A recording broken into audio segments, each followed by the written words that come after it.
Bueno, les comento rápidamente, ¿no? Centros de integración juvenil, durante este mes estamos trabajando precisamente con estos dos hashtags que ustedes ven, que es el de amor por la paz y hashtag el amor no debe doler. Obviamente también muy enfocado a la situación del mes del amor y la amistad, ¿no? Entonces se hace también parte de esta difusión de las actividades de centros de integración juvenil. No es nada más, sí está muy enfocado a la prevención y tratamiento de consumo de sustancias, pero incluso también recordar que la situación emocional, que los factores del entorno ayudan, ¿no? Pueden funcionar como factores de protección en todas las personas, sector estudiantil, también como profesores y de manera general, ¿no? Entonces, de ahí la importancia de que tengamos esta parte de los hashtags y estar trabajando siempre en que, bueno, para poder tener amor, decíamos, necesitamos estar en paz con nosotros mismos, en paz con el entorno y que podamos entonces ser funcionales. Vamos a pasar de lleno ya a nuestro tema y nos indica nuestra lámina cuáles son los aspectos que vamos a trabajar el día de hoy. Vamos a hablar de estas situaciones desafiantes que enfrentan las y los jóvenes, qué pensar en situaciones desafiantes para tener bienestar y cuáles son las acciones para apoyar a quienes pasan por situaciones difíciles, ¿sí? Estos temas o temas donde hablamos de la salud emocional de los adolescentes es un tema amplísimo, ¿no? Decíamos, no nos alcanzarían una hora, 2 horas. La idea precisamente de estos seminarios, digo, apoyando un poco lo que comenta la maestra Tere, es que tengan estas herramientas, ¿no? No podemos darlo todo, pero sí podemos, decíamos, empezar a generar esta curiosidad, esta conciencia, ¿no? De nuevas generaciones con la intención de mejorar la dinámica en la que ustedes se encuentran, que es el trato directo con los jóvenes. Vamos entonces a pasar a la siguiente. Denme un segundito. Bien. Decíamos, vamos a ver quiénes son nuestros participantes, ¿no? Me gustaría escucharlos un poco, profesores, respecto a esta pregunta. ¿Cuáles son las situaciones más desafiantes que llegan a enfrentar las y los jóvenes? Me gustaría poderlos escuchar, a lo mejor un par de participaciones o si me ayudan a lo mejor en el chat, si pueden a veces poner sus preguntas, me gustaría escucharlos. ¿Cuáles creen que puedan ser estas situaciones desafiantes a las que los chicos se ven, tienen que afrontar?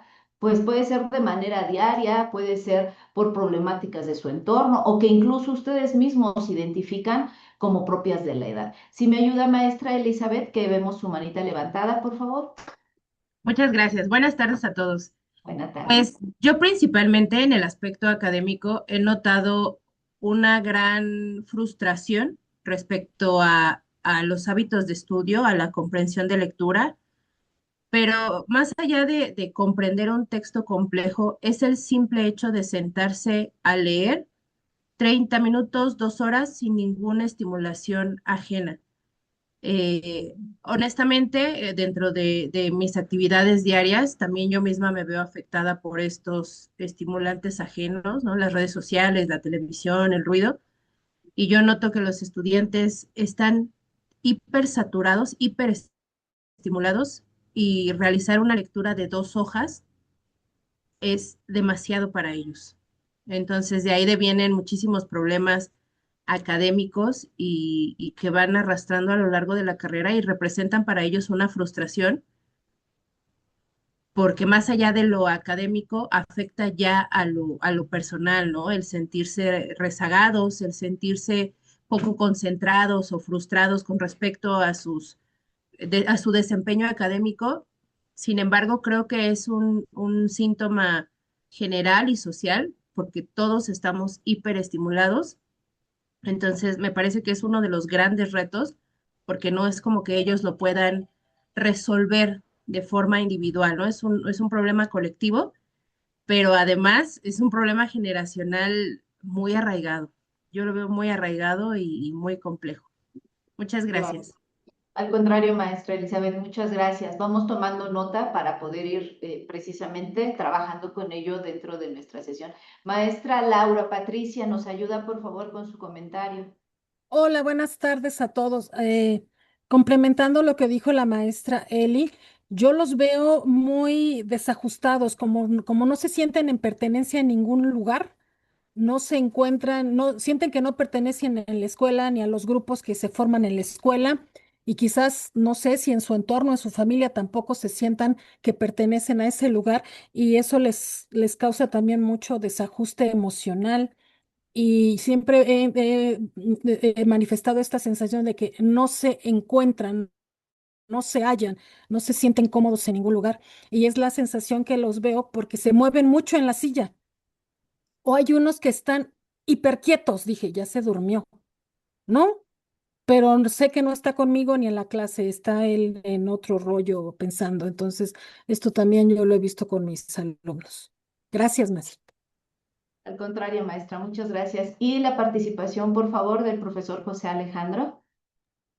Hola, ¿qué tal? Buenas tardes a todos. Creo que también otro tema que he notado es el tema de la carga de trabajo, ¿no?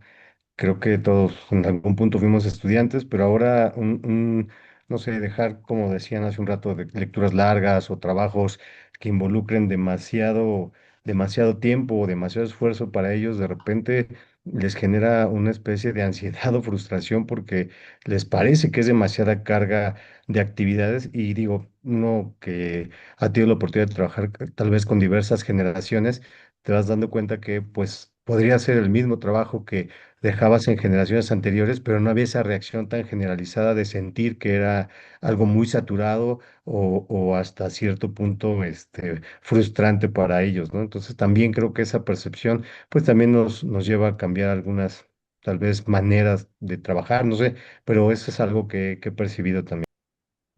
Perfecto. Muchas gracias, profesor. Es correcto, ¿no?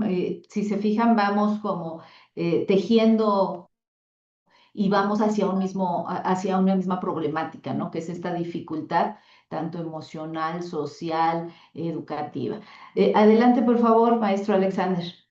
Gracias, licenciada. ¿Qué cree que también en el chat tenemos unas participaciones? Si gusta, las puedo aprovechar para comentarlas. Claro que sí, por favor. La profesora Paola nos comenta estrés por evaluaciones, ¿no? También. La profesora Lidia nos dice violencia o discriminación en el aula, claro. Y la profesora Socorro nos comparte, yo creo que uno de los problemas es el vocabulario formal que se utiliza en las lecturas versus vocabulario del día a día, redes sociales, interacción en videojuegos, ya que el lenguaje formal no lo usan y por lo mismo no lo entienden. Claro, es correcto. Muchísimas gracias por las participaciones. Y es correcto, ¿no?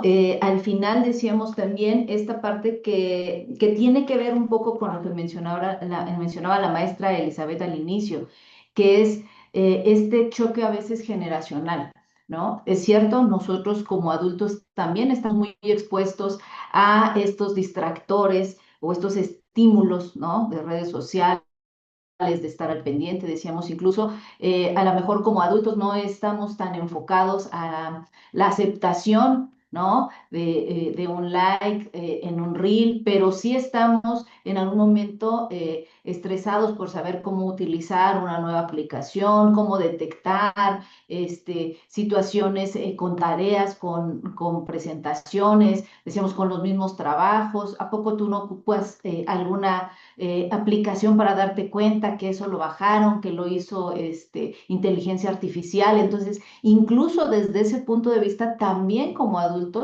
estamos, ¿no? Ante este estímulo porque decían, bueno, pues se tiene que presentar evaluaciones, hacer carga, estadística, ustedes también trabajan con tiempos y adicional a eso es estar al pendiente de su entorno académico, lo que se va a presentar, los temas que se van a ver, pero adicional, estar actualizados, ¿no? Con todas estas aplicaciones. Entonces, claro que hay estos sobreestímulos, pero decíamos, obviamente en el entorno escolar. ¿no? O en el caso de los adolescentes, por supuesto que es incluso pues más notorio, ¿no? Y sobre todo esta parte de entender que no podemos comparar nuestras etapas de crecimiento, como decía el profesor Alejandro.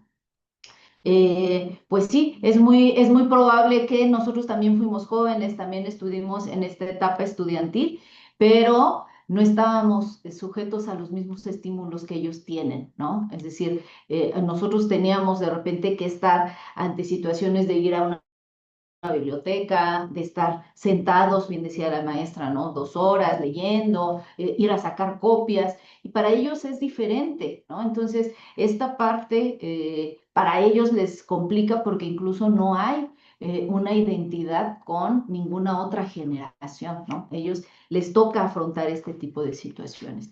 Y vamos a darle espacio precisamente a esto que ustedes comentaban, ¿no? ¿Cuáles pueden ser estas situaciones desafiantes que enfrentan las y los jóvenes? Nos hablan conflicto con amistades o pareja, conflictos familiares, que ya lo mencionábamos, no nada más es, ustedes como profesores sabemos perfectamente que no solamente trabajan la parte académica, ¿no? Con muchos de los estudiantes trabajan también estas situaciones personales, el enterarse que hay conflictos familiares, que hay violencia familiar. Entonces, eso también es algo que afecta a los adolescentes. El acoso escolar, ciberacoso, acoso o violencia de pareja, acoso sexual. Otra de las situaciones desafiantes que pueden enfrentar los jóvenes son los duelos, las escasas oportunidades educativas y laborales, ¿no? Porque en algún momento también trabajamos con la comunidad estudiantil, nos damos cuenta, ¿no? Como al inicio, cuando hay estas generaciones, nuevas generaciones, ¿no? En agosto, en septiembre, vemos a muchos jóvenes, ¿no? Recién saliditos de CCH, de preparatoria, y los vemos entusiasmados, los vemos con mucho ánimo, ¿no? De que lograron entrar, de que ya están ahí, como universitarios, pero a veces ustedes que van en ese acompañamiento se dan cuenta que ya cuando están en los últimos semestres vemos a jóvenes, pues a lo mejor primero presionados por ya poder concluir, ¿no? Y después en esta disyuntiva de, pues, qué bueno que ya estoy terminando, pero también me da miedo terminar porque no sé a qué me voy a enfrentar. No sé qué es lo que voy a hacer, y eso también impacta en la situación emocional de los chicos, ¿no? Es una situación que realmente les crea mucho conflicto.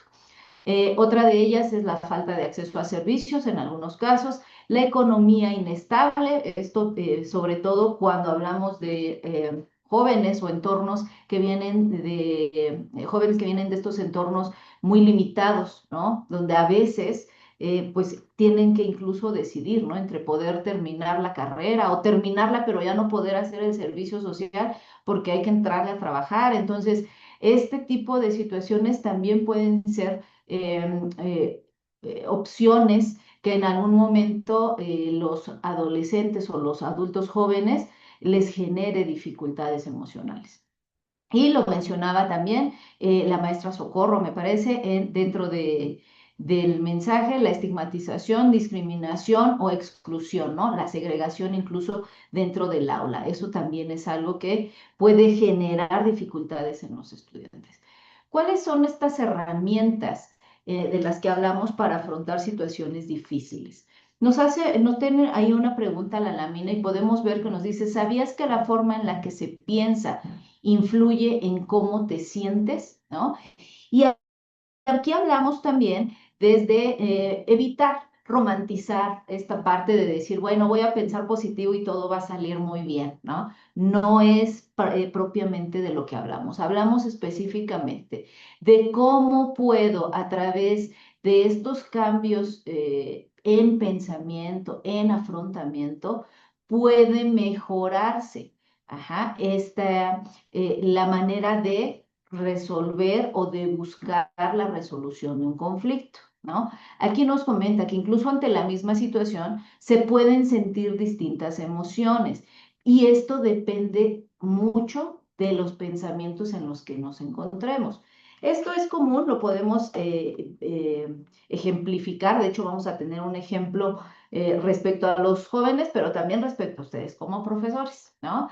Como incluso hay entornos o hay situaciones en los que nosotros no tenemos capacidad o no tenemos el control, no podemos manipularlos. Hay situaciones que simplemente aparecen y hay que afrontarlas, pero depende de cómo es o de cómo identifico esa situación y cómo a través del pensamiento, a través de cómo decido afrontarla, es que voy a tener resultados. Decíamos, a lo mejor no van a ser los óptimos, pero vamos a disminuir ese impacto que puede generar, ¿no? Vamos a hablar específicamente de un ejemplo, ¿no? Nos dice aquí, ¿cuál es esta opción? Decíamos, tenemos dos oportunidades de hacerlo, ¿no?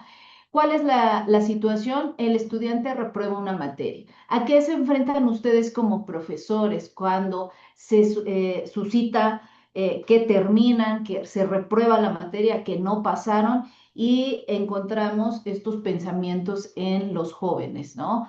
Comúnmente siempre soy un fracaso, nada me sale bien, soy la oveja negra de la familia, me van a sacar de la escuela, no voy a hacer nada en mi vida, ¿no? Voy a ser un fracasado. Entonces, a través de este tipo de estímulos emocionales, ¿no? De estos pensamientos, me va a generar en el adolescente o en el adulto joven emociones que van a estar enfocadas a la tristeza, a la decepción, a la frustración, al enojo o al desánimo, ¿no? Mayormente, ¿por qué es importante esta información o el tener esto claro?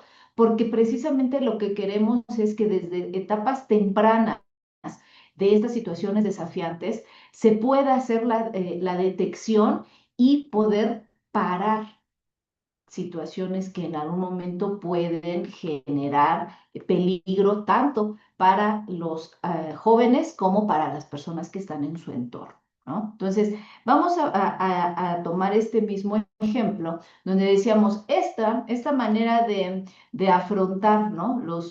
La situación, que es una situación que hasta este momento ya no se puede modificar, ¿no? No vayamos a, bueno, hubiera estudiado un poco más, estamos ya tenemos la situación desafiante en la que está el estudiante. Ya reprobó, ya no hay manera de modificarlo, ya se le dieron dos, tres oportunidades o no se le dio más que la que le correspondía, pero la situación está ahí. Ya reprobó y tenemos, ¿no?, que afrontar estas partes de los pensamientos automáticos o negativos. ¿Qué es lo que podemos hacer entonces? Como opción 2 en este mismo ejemplo, decimos, la situación es la misma, ¿no? La situación no cambia, el estudiante reprueba una materia. Pero aquí tenemos una manera de ejemplificar esto que hablamos, ¿no? Si los pensamientos se entornan o se dirigen hacia pensamientos eficaces que no positivos, hablábamos precisamente de esta diferencia, ¿no? No se trata de pensar, bueno, a lo mejor en algún momento el profesor se le conmueve el corazón y cambia la calificación, ¿no? Me puede ayudar a que pueda aprobar la materia. No hablamos de estos pensamientos que incluso son positivos o que rayan en lo que puede ser ilógico, sino hablamos de pensamientos eficaces, pensamientos que son o ideas que son reales y que se pueden entonces poner en práctica. Este pensamiento eficaz podría ser, me queda el extraordinario, solo necesito esforzarme más o he salido de peores situaciones. Cuando hablamos de esto, sabemos que ustedes como tutores, es difícil que en algún momento puedan estar, ¿no?, todo el tiempo al pendiente de cada uno de los estudiantes. Pero este ejemplo nos habla de cómo ante una misma situación esta idea de pensamiento sí puede apoyar al estudiante en sus emociones, ¿no?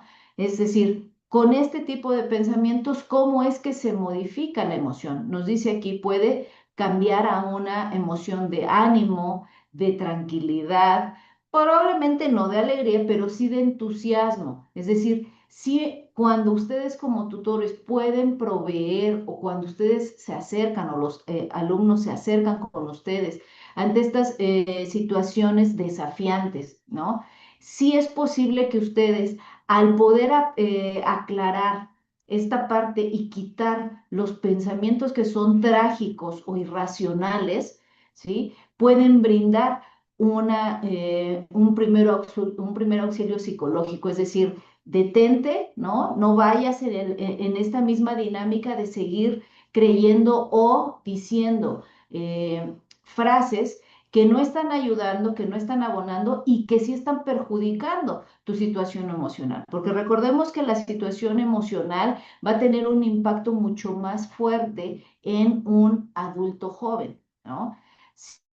Si decíamos como seres vivos, la situación emocional nos va a acompañar toda nuestra vida, ¿no? Aquí no hay un momento en que nos desprendamos o que no seamos, que no sintamos ya estas emociones, pero es importante entender que en estas etapas tempranas de maduración se vive, ¿no? Al máximo todas estas emociones. Entonces, es importante que tengamos esto como un ejemplo. ¿Para qué? Para saber que ustedes no pueden ir más allá, pero sí ante este cambio de pensamiento sí se puede brindar un confort al estudiante. En este mismo ejemplo, decíamos, pues no le voy a cambiar la calificación si realmente no se esforzó, ¿no? Pero sí puedo entonces con este mismo alumno hacer esta comprensión de decir, bueno, tienes otras opciones, ¿no? No es que vayas a tener que abandonar la escuela, pero te quedan estas alternativas, ¿no? Tienes extraordinarios, en algunos casos a lo mejor tienes algún examen a título de suficiencia, estas opciones en las que en algún momento, si ya has acreditado, ¿no?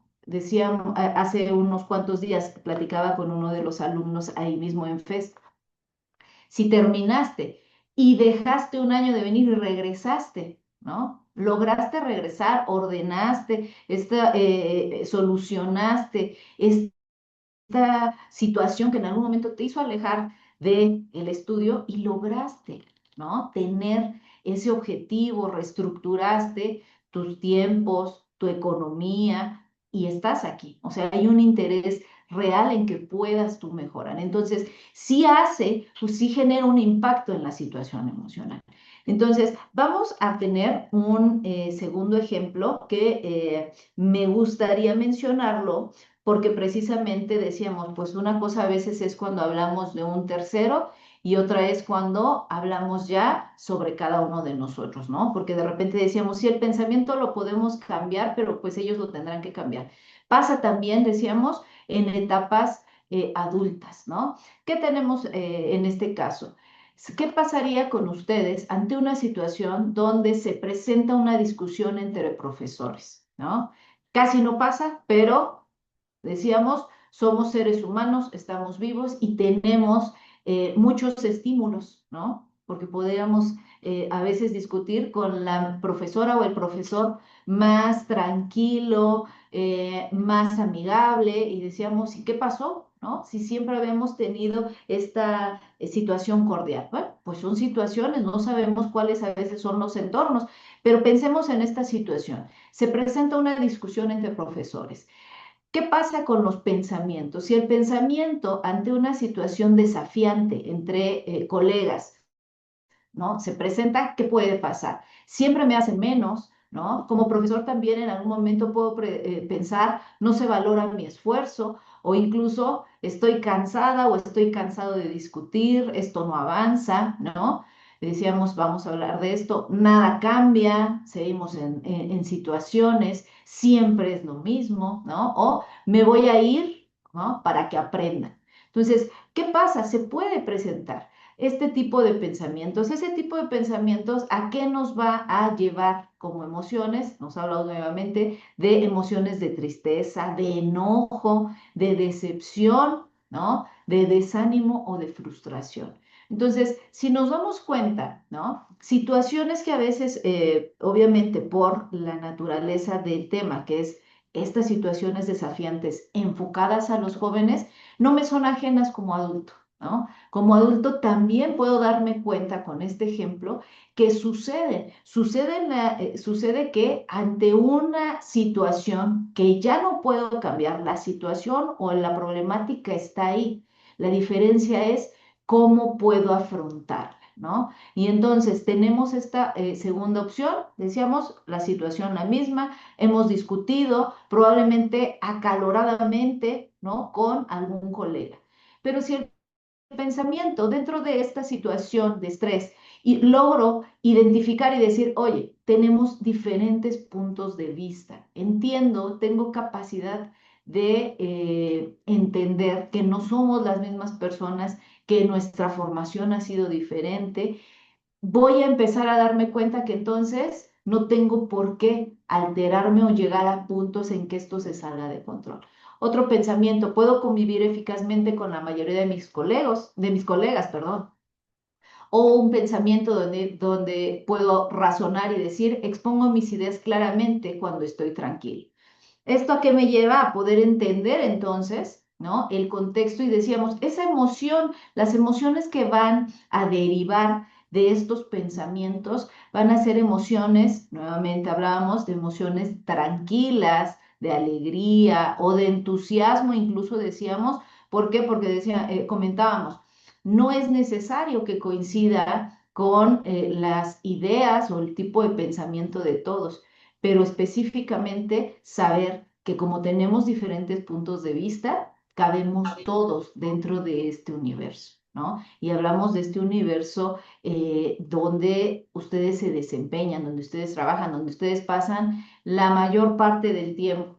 Y lo mismo pasa con los jóvenes, ¿no? Muchos de ellos, decíamos, llegan desde las 7 y se van hasta las 4 o las 5 entre actividades, tareas, convivencias. Entonces, entender que es importante esta parte del pensamiento, ¿no? Más allá de tomarlo como si fuera tratar de una ideología de aleccionamiento, es entender que en medida en que yo entiendo que mi pensamiento afecta las emociones y cuando se afectan las emociones voy a tener como resultado conductas erráticas, ¿no? Entonces, ¿qué pasaba? Decíamos, pues si ante una discusión en la que yo me vea involucrado, pues obviamente si mis pensamientos son trágicos, si mis pensamientos son agresivos, las emociones eran de frustración, también muy enfocadas hacia la ira y mis conductas pueden ser entonces incluso peligrosas.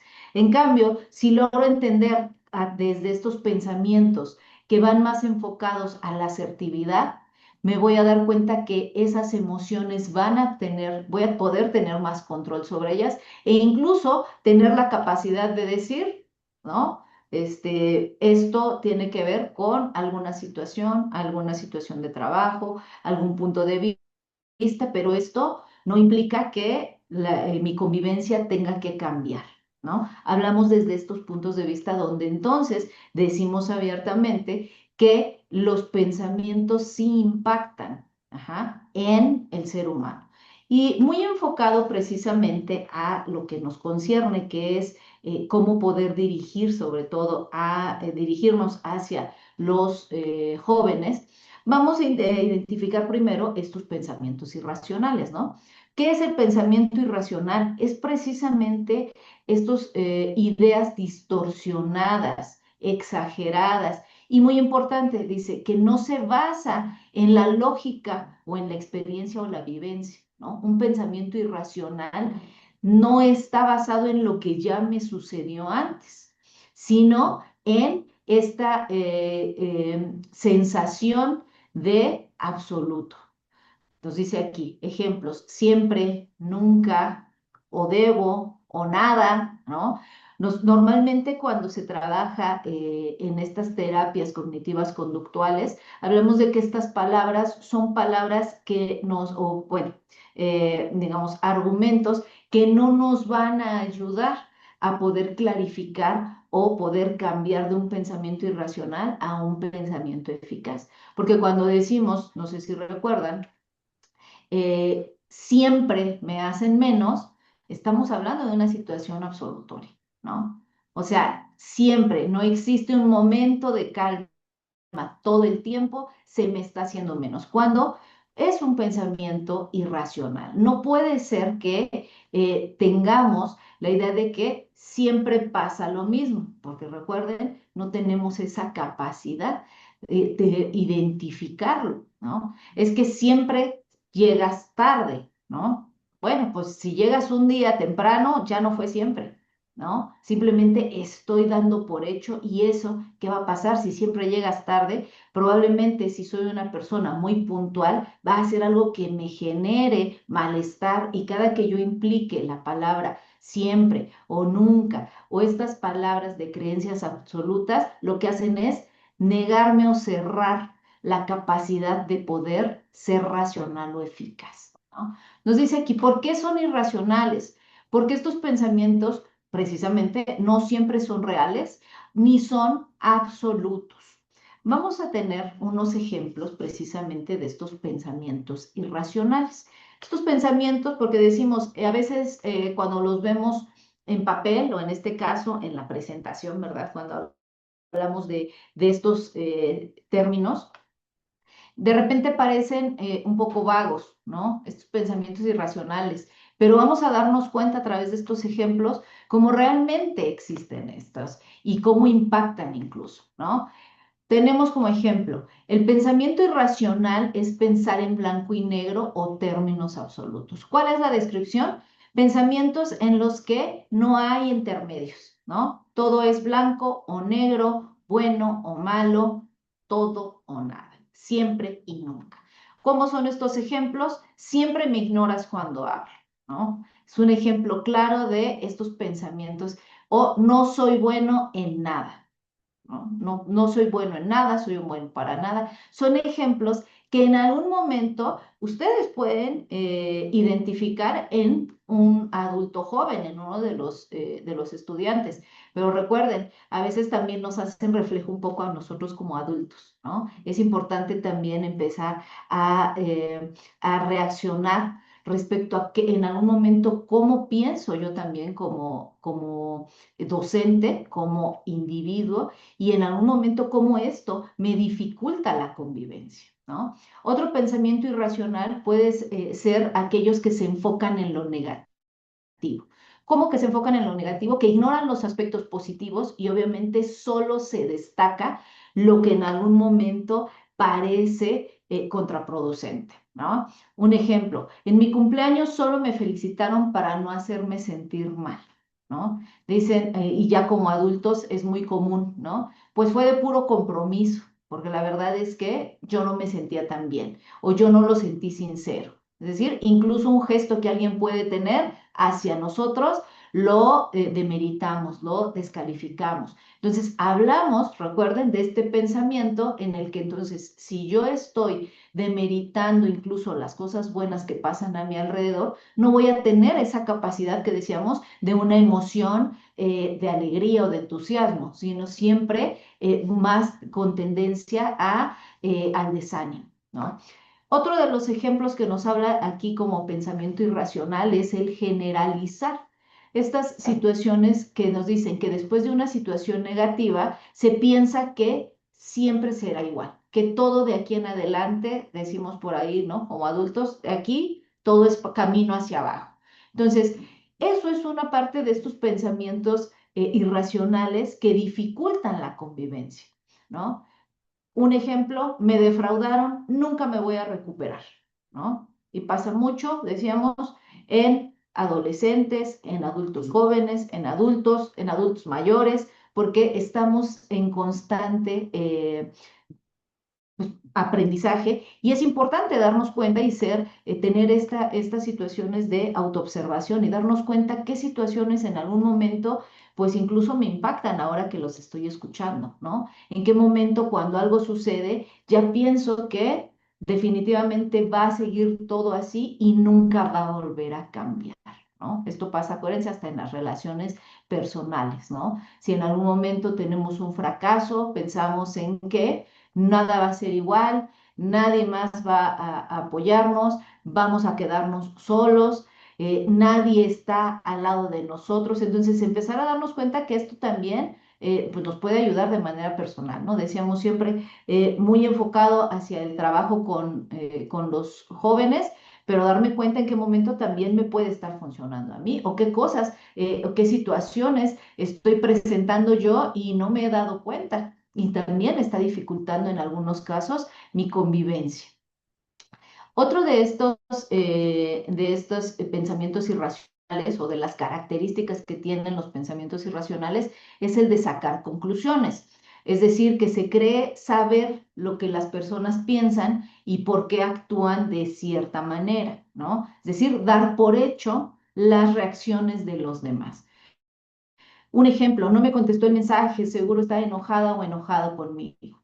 Es algo que pasa de manera común, decíamos hace unos días, por propiamente a veces cuestiones de nuestra cultura, ¿no? El dar por hecho, el decir o pensar sobre los demás o creer que todos los demás piensan o actúan de acuerdo a mi percepción, ¿no? Si algo sale mal, pensar que es por mi culpa. En este caso, como en el ejemplo, si no me contesta el mensaje, puede estar enojado, ya no me quiere, está aburrida, está aburrido, ¿no? Y comúnmente cuando hablamos con los jóvenes decíamos que pues nada más a lo mejor no me contestó el mensaje porque se quedó sin batería, ¿no? Pero mientras decíamos, estos pensamientos irracionales ya generaron incluso toda una historia, ¿no? Cargada de situaciones en las que ni siquiera están pasando, pero decíamos, ese pensamiento catastrófico genera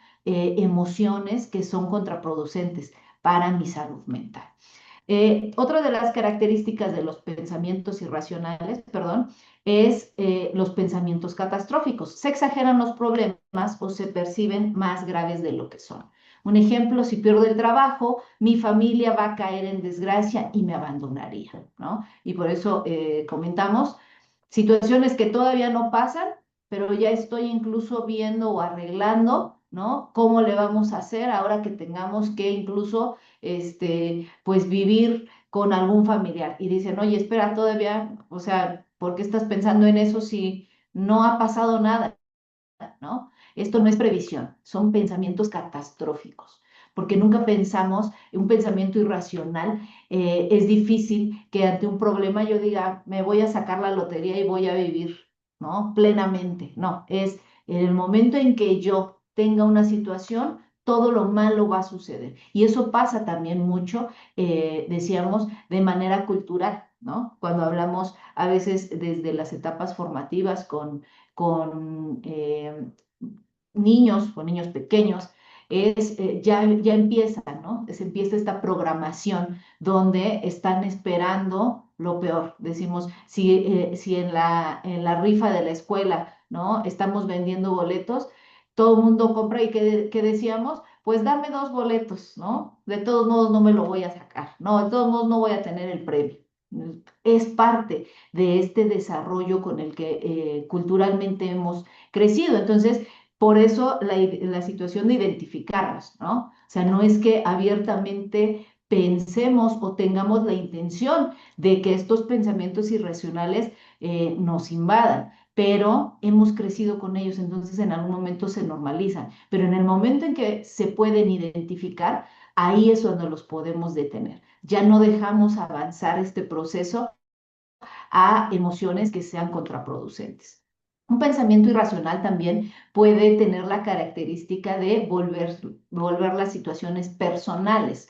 Es decir, que se piensa que las personas incluso actúan de cierta manera solo para molestar o afectar. Mis alumnas o mis alumnos, como ejemplo, llegan tarde porque saben que me molesta la impuntualidad, ¿no? Y ya lo saben y de todos modos lo siguen haciendo. Y de todos modos es recurrente. Entonces, a partir de que se tiene este tipo de pensamientos, también afecta, recuerden, ¿no? La situación emocional. Entonces, ya cuando lleguen los alumnos y me digan que fue porque estaban en otra, en una área más alejada, que no podían llegar, que hubo alguna situación, ya no me interesa, ¿no? Ya mi pensamiento irracional invadió, ya generó esas emociones contraproducentes, esa molestia, ese rencor, esa ira, y entonces ya es difícil cambiar esta situación. ¿no? Por eso hablábamos de poderlos detectar para que en cuanto yo pueda detectarlo, pueda entonces parar ese proceso hacia un pensamiento que me moleste y entonces cambiarlo por este pensamiento eficaz. Recuerden, no decíamos, obviamente están haciendo algo por mí, me van a llegar con un regalo, no. No lo cambio por un pensamiento positivo, sino por algo eficaz. Bueno, esperaré a que lleguen y veré cuál es el argumento que me dan. Entonces tendré ya capacidad de estar más tranquilo y poder tomar las decisiones que correspondan. Pero nos damos cuenta que cuando nosotros detenemos estos pensamientos irracionales, podemos ser más eficaces en la manera de afrontar estas situaciones.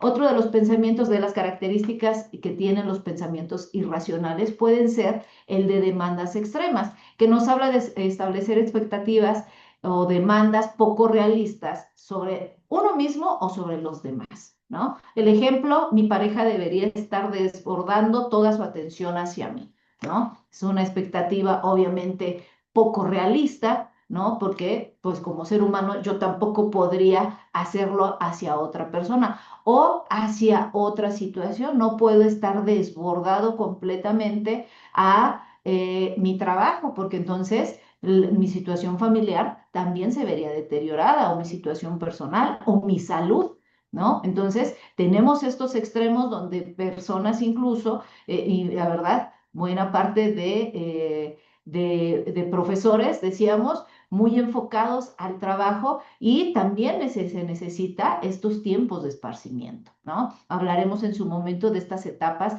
o de estas situaciones del autocuidado, porque mientras tengamos un cuidado personal, voy a tener capacidad también de brindar una mejor versión sobre mi persona. Y como por último, dentro de estos pensamientos irracionales, también hay características de culpa. Es una de las características que también se pueden presentar en los pensamientos irracionales, donde hablamos de responsabilizar a otras personas, ¿no? A las circunstancias, a nosotros, a todo lo que se nos pueda ocurrir, ¿no? El bache, el clima, el tipo de gobierno, decíamos, el tipo de alumnos que nos tocaron, participativos, poco participativos, demandantes, poco demandantes. Es decir, cuando se tiende a estar culpando, estamos hablando de que estas características del pensamiento irracional también, decíamos, afectan de manera personal, aun cuando en algún momento se pasa la culpa a alguien más, ¿no? El ejemplo que nos brinda aquí es: la culpa de lo que me pasa es porque los demás no me comprenden, ¿no? Un ejemplo muy general. La culpa de lo que me pasa es porque no me comprende mi pareja, o no me comprende mi coordinador, o no me comprende mis hijos, o no comprenden mis alumnos, ¿no? Yo comprendo a todos y nadie me comprende a mí. Entonces, cuando hablamos de este tipo de pensamientos irracionales, estamos exactamente en este tipo de características. La idea es precisamente poder evitarlos. Nos comenta aquí, los pensamientos irracionales obviamente se van a volver negativos, decíamos, catastróficos o desfavorables. ¿Qué es lo que necesito hacer? ¿Cuáles son esos pasos para detectar estos pensamientos catastróficos o irracionales? Necesito, número uno, detectarlos, decíamos, ubicarlos, empezar a trabajarlos desde hoy, ¿no? Hablamos de que la idea de que ustedes asistan a este tipo de actividades es, tal como lo decíamos, ponerlo a práctica de manera inmediata, ¿no? ¿En qué momento, desde que salgo el día de hoy, empiezo a detectar, empiezo a hacer esta autoobservación de la que me dijeron? A la hora de salir del estacionamiento, casi pego con otro coche.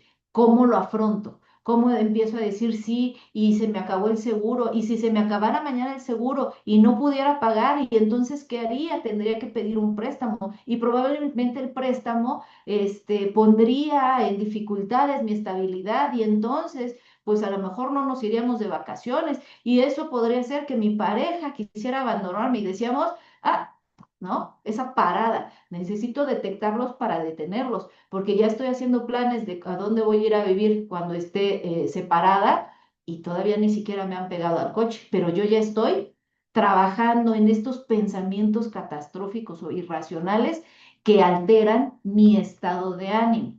¿no? Y entonces, ¿qué decíamos? Claro, ahora que llegue yo a mi casa con mi pareja, pues hasta lo voy a saludar de malas porque voy a decir, tú me quieres abandonar, ¿no? El día que me falte dinero en la bolsa, no vas a estar conmigo, cuando eso no ha pasado, ¿no? Entonces, hablamos desde esta situación de tener estos pensamientos irracionales para poder ser más eficaz en el afrontamiento.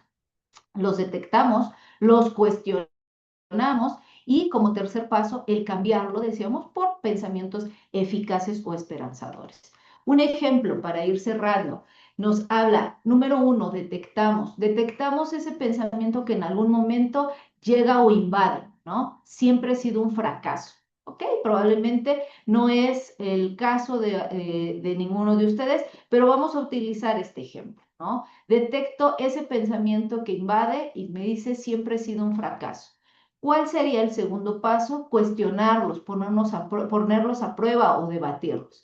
Es decir, empezar a cuestionarme, ¿de verdad siempre he sido un fracaso? ¿En verdad no he logrado nada? Porque tengo un empleo, porque tengo personas que dependen de mí, porque soy importante para las personas que me rodean, porque tengo, ¿no? Tiempos y trabajo, y entonces esto incluso me lleva a tener este tipo de participaciones, porque estoy al pendiente de mi actualización como persona y como profesor, porque estoy tratando de que al terminar yo pueda incluso tener la manera de comprobar que estoy en una constante formación y esto implica de manera también personal un avance. Entonces, ese argumento donde digo siempre he sido un fracaso queda descartado, ¿no? A partir de este cuestionamiento, a partir de empezar a poner a prueba estos pensamientos irracionales, es que puedo hacer este cambio en la percepción,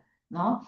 Cambio por pensamientos positivos. Nos dice aquí, tengo logros y puedo cumplir mis metas, ¿no? Es decir, sí hay manera de poder hacer ese cambio que decíamos, que esos niveles de estrés vayan bajando. Porque recuerden, a modo de que nosotros podamos ir disminuyendo estas emociones que me estresan, estas emociones que alteran mi percepción, si yo las puedo disminuir, soy más eficaz como persona, como profesor. Entonces, eso es lo que estamos también trabajando desde esta parte, ¿no?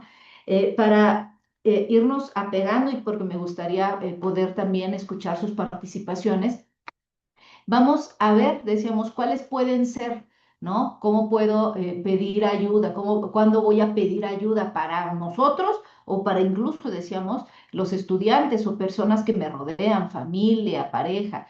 ¿Cuándo debo de empezar a darme cuenta que se necesita un apoyo? ¿No? Cuando estas situaciones desafiantes ya se están excediendo o están generando afectaciones de impacto en mí o en mis estudiantes. ¿Cuándo pedir ayuda para mí o para alguien más? Para ti, para alguien más. Si se tienen pensamientos irracionales y negativos constantes, ojo, decíamos,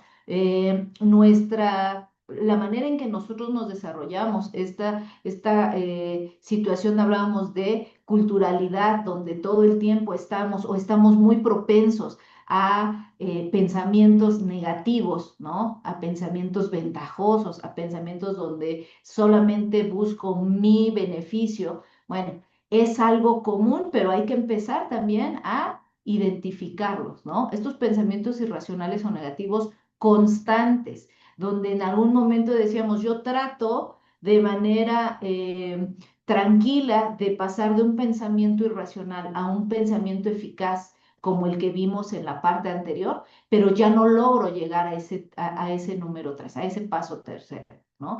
Ya no logro pasarlo, es decir, sí lo detecto, los cuestiono, pero no logro cambiar, no logro poder hacer ese cambio a un pensamiento positivo, a un pensamiento eficaz y regreso nuevamente a este pensamiento que en algún momento va a estar generando dificultades emocionales. Entonces, si se detectan pensamientos irracionales o negativos constantes, es necesario empezar a solicitar apoyo emocional.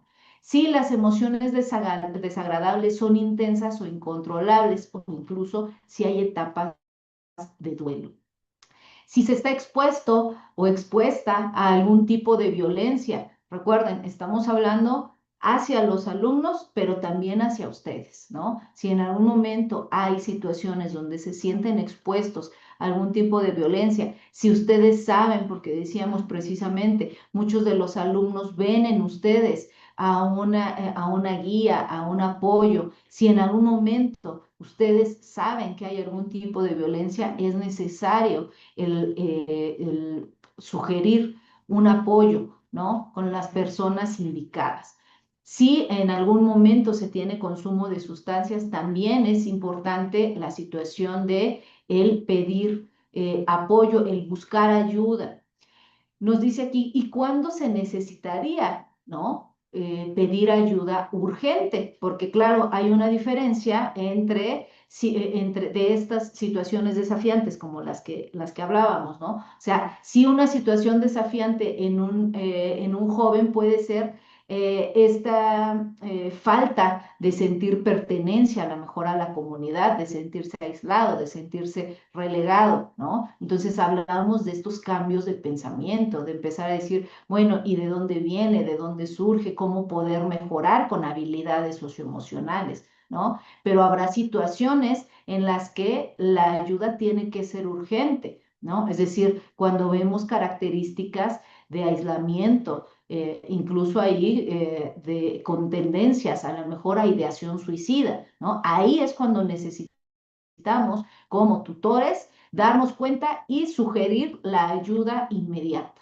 ¿no? Es decir, si alguien empieza a darse cuenta que ya evita el contacto con otras personas, si hay pensamientos, comentarios o si se escribe sobre la muerte en algunas ocasiones, si los jóvenes, decíamos, hay que ser a veces muy hábiles, ¿no? A mí siempre lo platicamos en las sesiones con profesores, es ustedes desarrollan una habilidad conforme van trabajando, que son estas habilidades de convivencia o de detección que no se aprenden, ¿no? No se aprenden en ningún otro lado más que ustedes las van desarrollando. Esta habilidad de darse cuenta cuando los chicos que en algún momento eran participativos, eran alegres, cuando empieza o cuando hay un cambio y llega un momento en que estos mismos jóvenes pareciera que están ensimismados, que empiezan a faltar, que dejan de compartir, que pierden el interés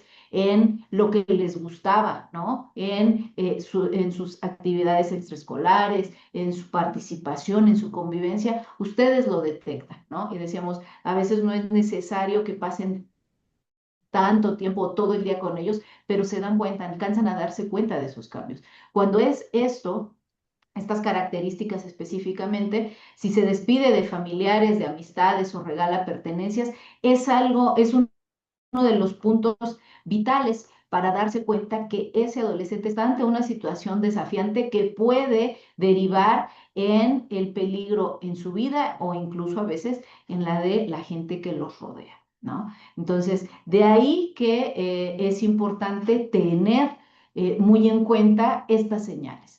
También si se tiene o si ustedes llegan a saber si hay un plan para cometer suicidio o si busca o tiene